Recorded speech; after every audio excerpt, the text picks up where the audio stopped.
It was supposed to be just another night in the city. Rain fell steadily, tapping on rooftops, dripping from street signs, pooling in the gutters. People rushed home with umbrellas, eyes down, coats pulled tight, pretending not to see anything, or anyone. But down a narrow alley between two worn-out buildings, something happened that would change to lives forever, though no one passing by would have noticed. There were no headlines, no cameras, just pain, fear, and the small heartbeat of a boy who had nothing left to lose. Jennifer Langston was the name people said with respect. She had the kind of success others only dreamed of. A self-made tech millionaire, one of Forbes' women under 40 to watch. Always dressed sharp, eyes focused, voice confident. People admired her, envied her, tried to be her. But no one truly knew her, and she preferred it that way. Behind the glass towers and award speeches, Jennifer had built her empire alone. Not just the company, but the walls around her heart too.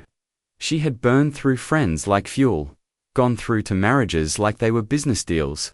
The only person who ever truly mattered, her son Austin, had walked out 2 years ago, not in anger, in silence, no phone call, no goodbye, just a note. I don't want your money. I wanted a mother, but I never had one. Don't pretend now. Since then, she'd never said his name aloud. The world never saw her cry, but that silence clung to her like a shadow, heavy and always there. That night, Jennifer wasn't supposed to be in that part of town. A wrong turn, a dying phone battery, a storm that made GPS useless. Her car had stopped working 2 blocks back, and as much as she hated asking for help, she had no choice. She wrapped her coat tighter, heels clicking against wet pavement, glancing over her shoulder as she walked. Her phone finally died. The rain picked up, and just when she thought she'd found a shortcut, the world went black. Across the city, 11-year-old Malik sat curled up behind a dumpster near 6th Street. He had no home, no family, no one waiting for him. His world was made of leftovers and silence. He slept wherever he could find a dry spot. He hadn't seen the inside of a school in months. People didn't ask questions, no one came looking. And honestly, he was used to that. That night, he was trying to stay warm. The bakery next door always threw out old pastries. Sometimes they still had a little sugar on them, enough to trick his stomach for a while. He was just about to close his eyes when he heard it, shouting. Then a woman's voice. Then something heavy, hitting something softer. He peeked out from behind the trash bins and froze. 2 men in black jackets had cornered a woman. One was waving a metal pipe. The other had her purse. She was trying to fight back, but she was bleeding already. Her fancy coat was torn. Her heels were snapped. And even from far away, Malik could tell she didn't belong here. She looked expensive. Too expensive for these streets. For a second, Malik wanted to crawl back behind the dumpster. Hide, like always, this wasn't his problem. But then, she looked at him. Just for a second, her eyes locked with his, swollen, scared, desperate, and something inside him cracked. She saw him, really saw him. Not as trash, not as a problem. Just as someone, a child. And in that look, Malik felt something he hadn't felt in a long time, like he mattered. The men left laughing. One swung the pipe like a prize. They didn't even look back. The woman collapsed, hitting the pavement. Hard, Malik waited until he was sure they were gone, then ran to her. Her face was bruised. Blood dripped down her cheek. Her breath was shallow. Her purse lay open nearby, soaked. He pulled out a small cracked phone from his pocket. It barely worked. Most days, but tonight it buzzed to life just long enough to call for help. His fingers trembled as he pressed the numbers. She's hurt, he told the operator. She's bleeding real bad. Please send someone, please. Then, as he tried to keep her awake, her hand suddenly gripped his wrist. He looked down. Her eyes were wet with tears, and her voice was gravelly and broken. You're the first person, she whispered, coughing, who didn't walk away. He didn't know what to say, he just stared. If I die here, she said, her words slow and painful, just know. You saved more than my life. You saved my faith in people." He swallowed hard. His chest tightened. Then she said something he'd never forget. "I wish my own son had your heart." Malik couldn't stop the tear that ran down his cheek. He had been invisible his whole life. And now, this woman, this bleeding, broken stranger, said something he had always wanted to hear: that he mattered, that he was good, that someone wished he was theirs. The ambulance sirens echoed in the distance. Malik didn't wait for thanks. When the flashing lights finally came, he backed into the shadows. No one asked his name. No one chased after him, and that was fine. Kids like him didn't get remembered, but Jennifer Langston remembered. She woke up in the hospital, to the beep of machines and the dull ache of bruised ribs. Her eyes were swollen shut. Her lips cracked, her body broken, but she was alive. Barely. She asked the nurse immediately, "The boy, where is he?" The nurse blinked. "What boy?" "The one who saved me. He stayed with me. He called for help." Her voice cracked. He held my hand." The hospital staff had no answers. Surveillance footage from the alley showed the two attackers, but the angle didn't catch Malik's face. The police asked for a description. All Jennifer could say was, "He was small, young, brave." She repeated the words he'd said to her, and the ones she whispered to him. Her voice broke every time. When she was discharged 2 weeks later, she didn't go back to her penthouse. Instead, she told her driver to take her to shelters, food lines, youth centers, anywhere a lost child might be. For days she searched then. One evening, just as the sun dipped below the highway overpass, she saw him, curled beneath a pile of cardboard, arms wrapped around a dirty backpack, his face barely visible. But she knew. She stepped out of the car slowly. "Malik," she said. He sat up fast, startled, eyes wide with fear. "I didn't take anything." "No," she whispered, holding out her hands. "You gave me everything." He looked confused, then angry, then scared. "Why are you here?" She took a deep breath and knelt beside him. "Because I owe you more than my life. I owe you a future." He didn't believe her at first. He'd been promised things before. By social workers, by foster parents who gave up after a month, by adults who vanished when things got hard. But Jennifer didn't promise him the world. She just showed up, every day. Sometimes with food, sometimes with a blanket, sometimes with nothing but a chair to sit beside him. She talked about nothing, just to make him feel like someone saw him, and slowly, Malik let her in. One night, weeks later, over a quiet dinner of spaghetti and garlic bread, Malik looked up and asked, "Why are you really helping me?" Jennifer smiled softly, her eyes glassy. "Because in my worst moment, when the world walked away, you stayed." Malik nodded, still unsure. "Can I call you Ms. Jen?" he asked. She laughed for the first time in years. "Only if I can call you kiddo." But just when it seemed things were finally settling, something happened that neither of them saw coming. Something that would pull the past back into the light and test how much trust really means. Because not everyone wants a happy ending, and not every story stays in the dark. What Jennifer didn't know, what Malik hadn't told her, was that someone else had seen him that night, and they were looking for him to. Malik didn't sleep much after that night, even though he now had a warm bed in a clean room, even though Ms. Jen had made sure he had clothes that fit and food that didn't come from a trash can. His mind wouldn't stop racing. He'd spent too long living in a world where nothing lasted, where a good moment always had something bad chasing it. So he waited, silently, for something to go wrong. Jennifer saw it in his eyes. The way he flinched at loud noises, how he never took food without asking twice, how he kept his backpack with him, even in the shower. She didn't push him. She just kept showing up, kept reminding him without words that he wasn't alone. Every morning she left a small note on the kitchen table, sometimes a joke, sometimes, "Just you got this, kiddo." It became their thing. But while Malik was learning how to breathe again, Jennifer had her own war brewing inside.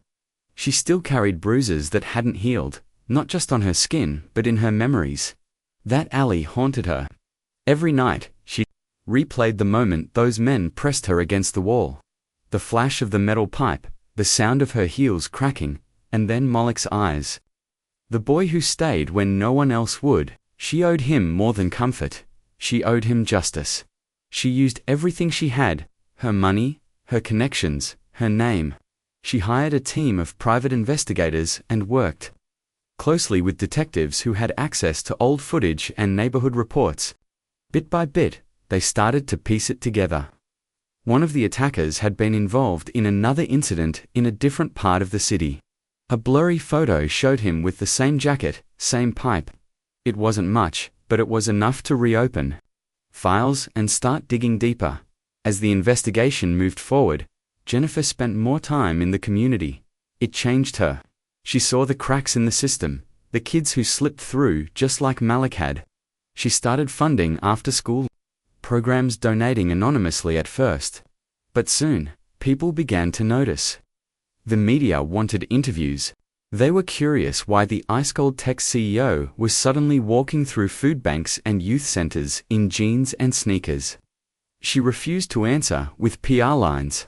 When asked directly, she said, "Someone reminded me that people matter more than profit." Still, she knew something was missing. Malik hadn't opened up about his past. He told her bits and pieces of foster home he couldn't remember clearly.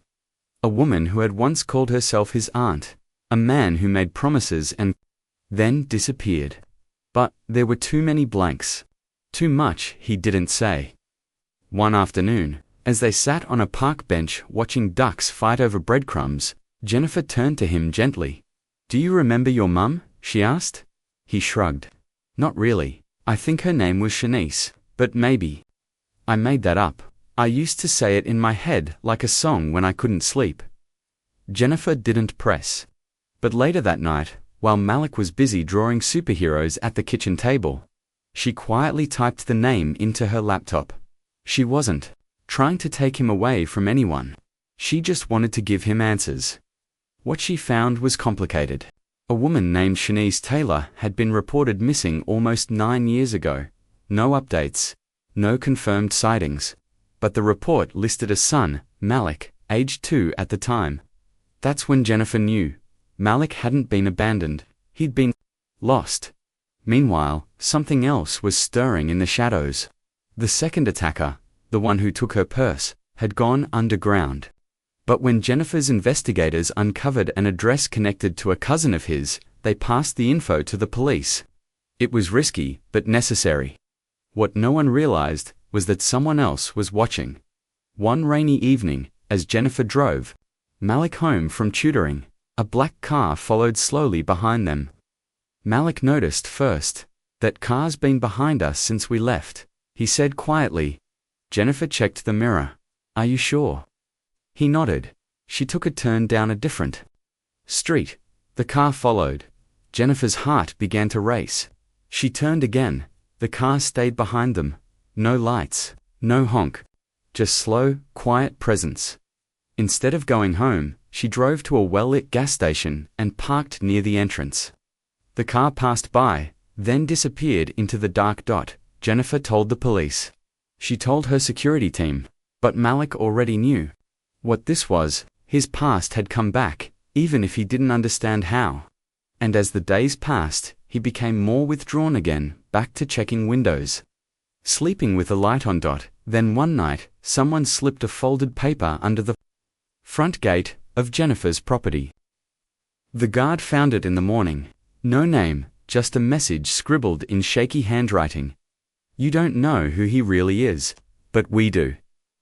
Jennifer didn't show Malik the note, but he saw the fear in her face that day. He saw the way she locked the doors twice, the way she held her phone a little tighter. He felt it too. The calm they'd found was slipping away. At the same time, Jennifer got a call from a woman in another city. She said she had once known someone named Shanice. She'd seen a news clip of Jennifer at a shelter and recognized Malik in the background. Her voice trembled as she said, I think that boy is my nephew." Jennifer sat down slowly, her hands cold. She had wanted to find answers, but now those answers were walking toward them faster than she could control. If this woman was real, if Shanice was truly gone, what did that mean for Malik? She didn't want to lose him, but she knew the truth wasn't hers to keep hidden. Malik deserved to know everything, even if it hurt. Just as Jennifer was preparing to tell him, the doorbell rang. It was late, too late for deliveries, too late for neighbors. She looked through the peephole. A man stood on the other side, holding a photo in his hand. Rain-soaked. Through his jacket, his face was tired, hardened. "I need to talk to you," he said through the door. Jennifer's heart sank behind her. Malik stood at the top of the stairs, frozen. He had seen that face before. It was the man from the photo. In the case file, the one who had disappeared. The one who had never been caught, and now, he was standing at their door. Jennifer didn't open it, not yet, because in that moment, everything was about to change. And whatever happened next would decide whether Malik's new life would survive, or shatter. Jennifer's fingers hovered above the door handle as the rain outside turned heavier, drumming against the roof like a warning. The man standing on the porch didn't move, didn't knock again. He just stood there, soaked, holding that photo, waiting. Behind her, Malik was frozen. His breathing was shallow, and his eyes wide with something Jennifer hadn't seen in him for a while, pure fear. She turned to him. "Do you know him?" He nodded slowly.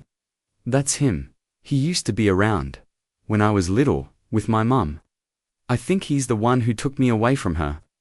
Jennifer's heart dropped. She looked back through the peephole. The man was older now, but his eyes were sharp, calculated. He didn't look like someone searching for redemption. He looked like someone chasing control. "I'm not opening the door," she whispered. Malik nodded again.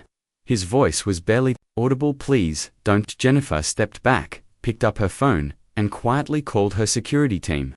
Within minutes, 2 guards arrived and stood between the man and the front entrance. One asked him to leave. The man didn't argue.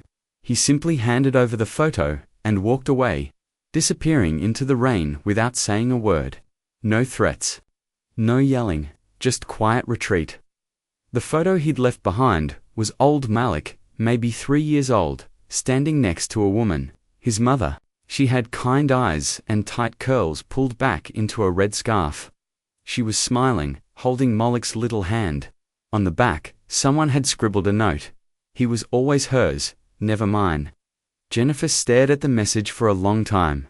The next morning, she drove Malik to the city office, where she'd first found the missing person report. Together, they sat with a social worker and gently pieced together the timeline.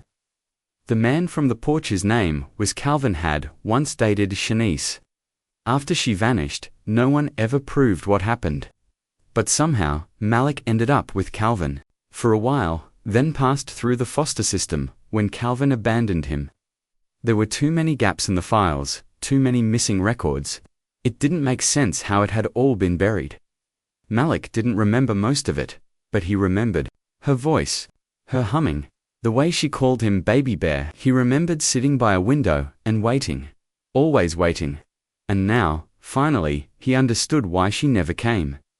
Jennifer held his hand the entire time. She didn't try to speak, she just let him sit in it, his story, his grief, his truth. Later that week, with help from lawyers and caseworkers, Jennifer applied for legal guardianship, not out of obligation, but because Malik asked her, quietly one night, after dinner, "Can I stay with you, like for good?" She nodded, tears in her eyes. "You already are." Meanwhile, the police followed up on the encounter with Calvin. It turned out he was already on probation for a separate charge.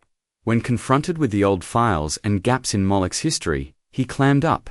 But it was clear now, he had never been Malik's father, and he had no rights.